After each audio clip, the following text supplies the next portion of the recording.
Sarà il giorno dell'addio domani per 3 delle vittime vicentine della tragedia sulla Marmolada. Ad Isola Vicentina alle 10 alla chiesa parrocchiale di San Pietro Apostolo, dove si svolgeranno i funerali di Filippo Bari, il giovane papà 27enne che faceva parte del gruppo del CAI di Malo dove abitava. Ragazzi del gruppo che domani indosseranno la divisa con lo stemma sezionale per rendere omaggio all'amico con cui condividevano la passione per la montagna. Saremo sempre uniti a te come un moschettone invisibile per tenerci stretti e darci forza, il senso del messaggio che leggeranno in chiesa.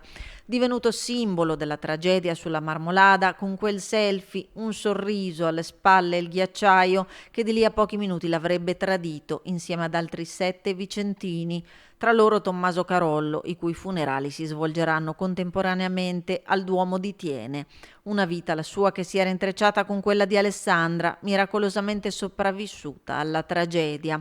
Alle 16, al Duomo di San Clemente a Valdagno, l'addio a Paolo Dani e sarà lutto cittadino per onorare la guida alpina e responsabile del soccorso alpino di Recoaro e Valdagno dal 2013 al 2020. Questo l'ultimo saluto degli operatori del soccorso alpino speleologico veneto che hanno accompagnato il necrologio.